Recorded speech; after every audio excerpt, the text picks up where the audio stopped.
Speedrunning video games is insanely popular nowadays, and anyone who likes their video games has definitely heard of speedrunning. But when you think of speedrunning, you probably have a few games that come to mind. Super Mario 64 is the most popular speedrun game of all time. Minecraft speedruns are becoming more and more popular as time goes on. Celeste is a newer game, but became very popular very quickly because of how speedrun friendly it was. But you can pretty much speedrun any game. Even the most unlikely contenders end up having someone speedrunning it somewhere. Like people who speedrun the League of Legends tutorial for some reason. But there's a speedrun game out there that's not as popular to speedrun as these other games are. And it's not a game that you would expect to have a speedrun community at all. And that game is Team Fortress 2.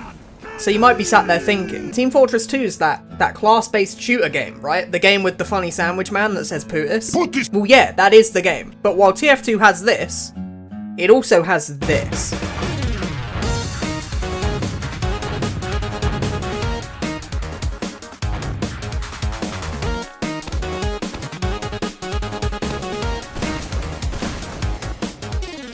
TF2 has what we call jump maps. But to explain that, let me explain what jumping in TF2 actually means, because it's not just pressing spacebar. These 5 classes have some way to deal damage to themselves to give themselves mobility. For 3 of these, the mobility that they can gain is either very limited, very impractical, or both. But for these 2, the Soldier and the Demo Man, they both have extremely versatile movement options with both rocket jumping and sticky jumping. And the skill ceiling for these techniques is obscenely high, higher than any other game I've ever seen in my life. But rocket jumping and sticky jumping involve shooting yourself with your own weapons. They deal damage to the player when done. And this limits your ability to jump around in normal games of Team Fortress 2. It becomes very impractical to do lots of the techniques that are fun and skill expressive to do otherwise. Things like sinks, where you shoot a rocket as you fall and shoot again as you land to get the knockback of 2 or more rockets at once. Sure, you can do some super cool jumps in real games, but there's lots of things that you just can't do.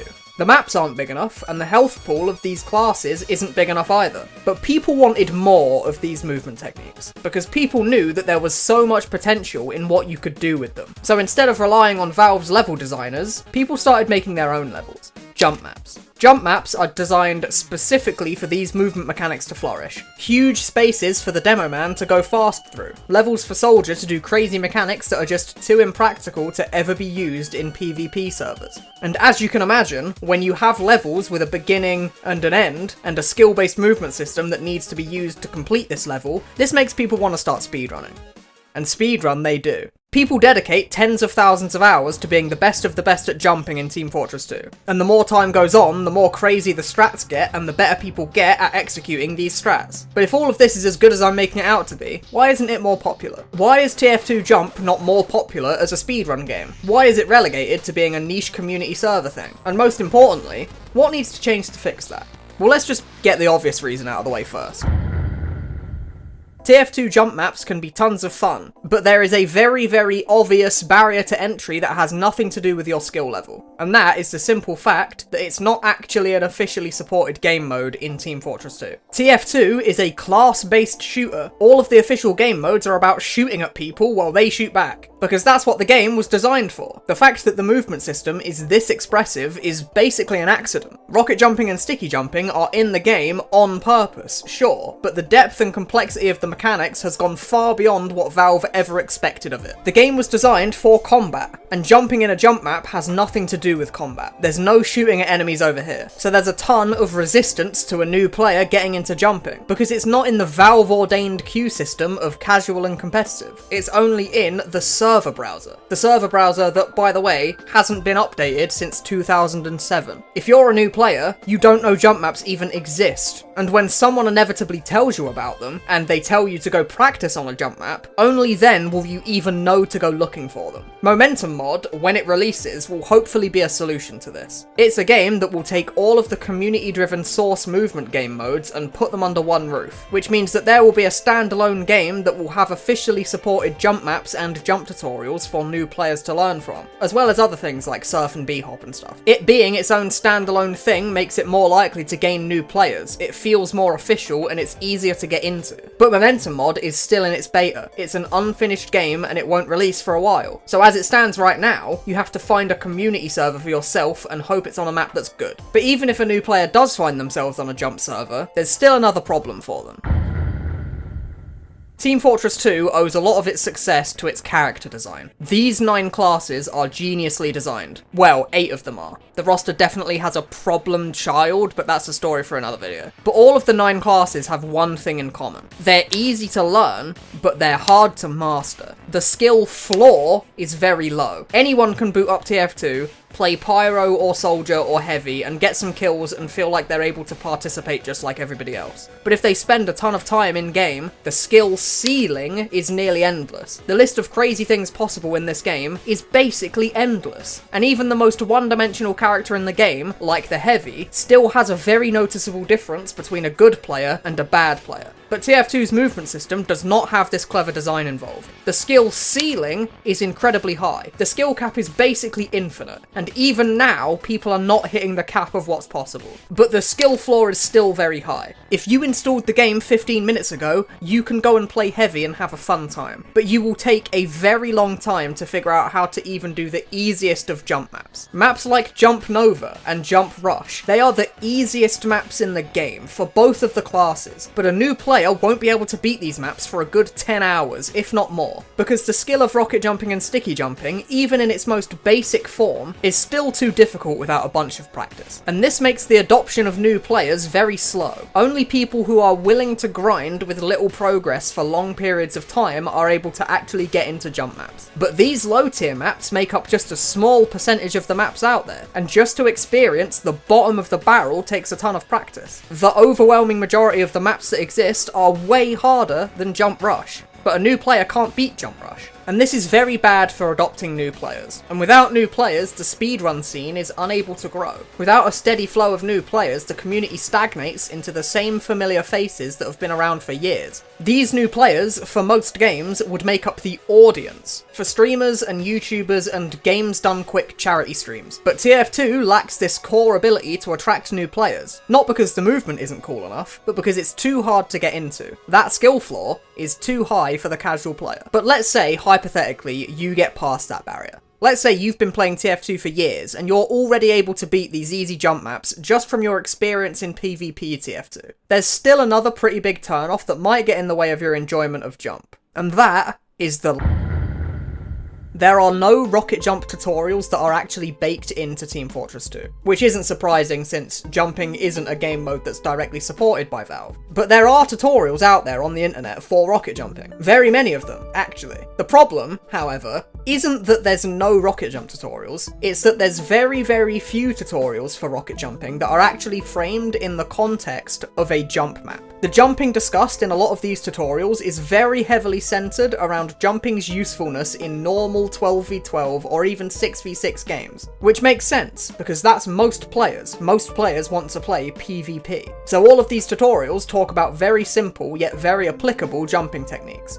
But jump maps have so many different mechanics and interactions that are never really used in normal games, and as a result, they're never mentioned in these tutorials either. So a new player that wants to understand wall pogo or sinks or whatever will struggle to find any tutorial anywhere to tell them how to do it. But even these very basic tutorials for rocket jumping are a step in the right direction, because sticky jumping gets nothing. There are almost no tutorials for sticky jumping anywhere. And it's caused by a similar problem. Most players only care about its usefulness in a real game, and sticky jumping in a real game is extremely one-dimensional. The most useful sticky jump in a real match is as simple as placing a sticky or two at your feet before jumping and crouching on top of it while you press right-click. I kill this sniper, I bash him. But sticky jumping in jump maps is fucking crazy. Look at this clip, he literally takes flight into the sky and it goes on forever. Look at how impressive this is. It's a far cry above 2 stickies on the floor and pressing mouse 2.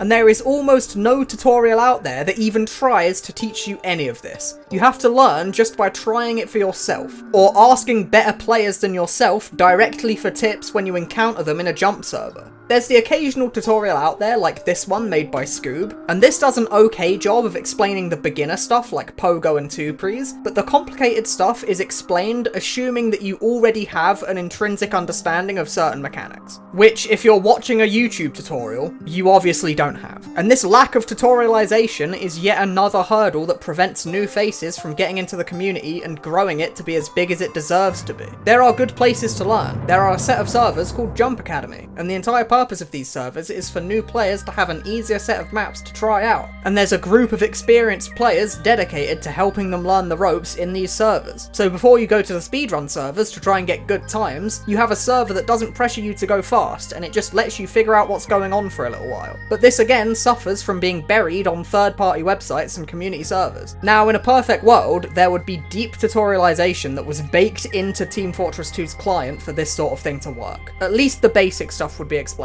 because rocket jumping and sticky jumping are integral to TF2's gameplay. But I obviously don't actually expect that to be done, because Valve is infamously slow, and if it took them over 2 years to do it, hey, I can't hear, it's kind of loud in here. Can we turn it down, please? Please turn it down! So if it took them 2 years to even try and fix this, then they're not going to add tutorials for anything, let alone sticky jumping and rocket jumping. But without it being directly supported by the dev, the jump community will never grow larger than it currently is. But let's hypothetically say that you got past all that. You're one of the lucky ones who's already part of the jump community, and you want to go play in the big leagues. Well, for that, you have to actually play the... Jumping being a community-driven game mode means that the people who make the maps are just members of the community. Literally anyone with the dedication to figure out how the Hammer level editor works can make a jump map that will likely get run by players. The server system that people speedrun on is called the Tempest Jump Network. Tempest is where the leaderboard for the top times is. There's no other server system that is as popular as Tempest is that has timers and leaderboards. And Tempest will add most maps to their map pool, because someone somewhere might want to run it. But as you can imagine, this is a double-edged sword, because on one hand you get incredibly clever and well thought out jump maps made by extremely talented mappers that really know what makes jumping fun, and what makes a map good to speedrun. But on the other hand, any old idiot can make a jump map. It's as easy as learning the basics of the Hammer editor. So someone who cares less and has less dedication to jump and less dedication to learning the level editor can very easily fart out a map in a day that wasn't playtested for a single second. And chances are it will be added to the big speedrun server that has the leaderboard that everyone's fighting for the best times on. The level design in jump maps varies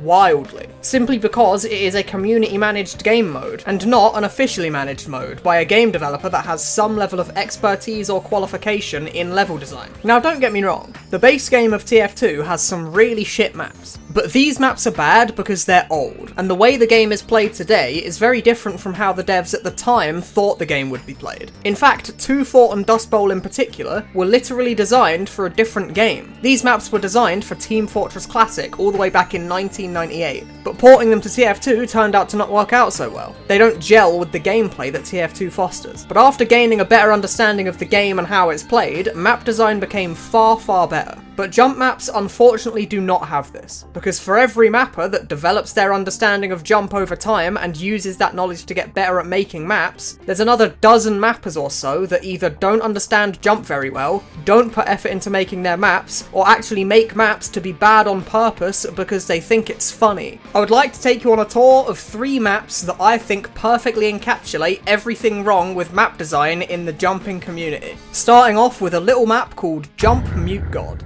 This map is unfinished, and I don't mean it as an insult, it is literally unfinished. I don't know how, but the mapper never got around to finishing the map's creation before the map was added to the speedrunning community map pool. So there are certain levels where you can fail the jump and not get teleported back to the start. Like, look at this. The jump begins here, and it ends over there. But I can stand in this middle section because the mapper didn't get around to finishing the teleport triggers. So the thing that's meant to stop me from touching the ground just isn't there. The map is literally missing a fail state on some of its levels. But this map is also very likely not playtested. Some of the levels feel very incorrectly spaced to actually do the jump as intended. There was very likely no playtesting for this map whatsoever. Not necessarily because the developer didn't want to, but because they didn't get around to it before the map got added to the speedrunning map pool. There are mismatched changed textures that don't line up properly or aren't the same texture. Some of them are literally default dev textures that weren't hidden or changed. The map just isn't finished. And unsurprisingly, that makes a map not very fun to play. The second map I'd like to show you is a map called Jump Star Wars. The map is quite blatantly made as a joke. There are T-posing Star Wars characters and random Star Wars models floating around literally everywhere. The final jump of the map looks like this. It looks like this. The intention of the map was very evidently to be funny, which I guess if you're that way inclined, it succeeded at being funny. But the actual quality of the jumps in the map suffers because of this. It's just lots of very, very small gaps that you have to throw yourself through. Technically possible, but very unfriendly for speedrunning, because it's very precise small hole jumps that don't incentivize you to go very fast. Also, I might just add that the map is designed to be completed by the Scout class. The Scout class, this guy, right here. But the only two classes that can get times on the leaderboards are Demo Man and Soldier. So unsurprisingly, designing a map for Scout means that speedrunning the map as a class that isn't Scout can sometimes be annoying. The final map I'd like to mention that I really dislike is a map called Jump Scorpion. It's a demo map that was made in 2010. And this map I'm a little bit more sympathetic towards. It's bad for the very same reason maps like 2 Fort are bad. It's not that the map is stupid or didn't care or was trying to make a funny joke map. It's simply that the map is very, very old. It was made in a time before people really understood what made a jump map fun and what made it annoying. The concepts for its jumps are very ambitious, but they turned out to not be very fun all these years later. This jump is a great example. This floor acts like a conveyor belt that pushes you forwards, and your stickies roll across the floor. They don't stick to it. So you have to shoot 2 rolling stickies and use them to jump over these walls. If you touch the wall, you fail the jump. An ambitious concept that in theory sounds fine, but in practice is very tedious, very janky, and doesn't feel very fun. Not to mention that your sticky's trajectory as it comes out of your gun is slightly randomized, so the way your stickies roll is also slightly randomized, making the jump RNG based. Or this jump that expects you to pogo across these curved walls, not knowing that walls curved in this way cause something called a wall bug, where you get stuck inside the geometry of the wall because the source engine's weird. So this jump, again, is conceptually fine, but doesn't work in practice. And that's how many of the jumps on this map feel. But it's not because the map is lazy or because the map's unfinished or anything like that. It's just because the map's old. It was designed long before people understood what made a good map good and a bad map bad. So it ends up falling short despite making a good attempt at a good map. For the time period, it's actually pretty good, but it doesn't hold up in 2022. As sad as it is, a community developed game mode struggles to get consistently high quality levels produced, because any old idiot can make a map, and make maps people do, even if they have absolutely no business doing so. This was my take on TF2 Jump, and why such an incredible speedrun game gets relegated to the sidelines. If you like this video, I have a couple other videos talking about similar topics that you might like. Also, you can do all of the YouTube algorithm stuff if you want. Jumping is extremely skill expressive, and speedruns of jump maps are extremely fun to watch and to play. But unfortunately, community game modes are hard to promote as much as games dedicated to the speedrun community are. So Jump will always be in the shadow of other speedrun games. Well, at least until Momentum mod comes out. Then we'll see. Thanks for watching.